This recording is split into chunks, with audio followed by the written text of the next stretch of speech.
بسم اللہ الرحمن الرحیم۔ السلام علیکم پیارے دوستوں، انمول وظائف میں خوش آمدید۔ آپ نے وظیفہ کرنا ہے پوری توجہ، یکسوئی اور اللہ پر بھروسے کے ساتھ کرنا ہے تاکہ آپ کو اس کا پورا رزلٹ مل سکے۔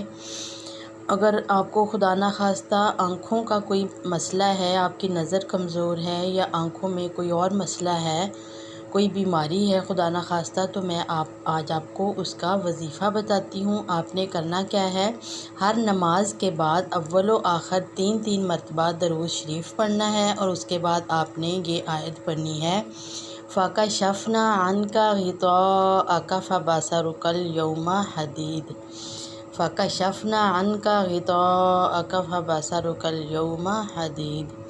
فَكَشَفْنَا عَنْكَ غِطَاءَكَ فَبَصَرُكَ الْيَوْمَ حَدِيدٌ۔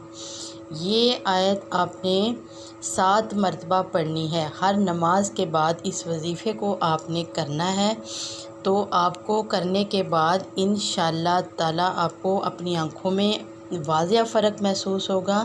آنکھوں کی بیماریاں آپ کی تمام دور ہوں گی۔ اگر آپ کی نظر کمزور ہے تو وہ بھی انشاءاللہ اللہ کے حکم سے ٹھیک ہوگی۔ تو آپ اس کو خود بھی کریں اور اپنے دوست احباب کے ساتھ اس کو شیئر بھی کریں، اور پلیز انمول وظائف کو آپ سبسکرائب بھی کر دیں۔ اوکے، اللہ حافظ۔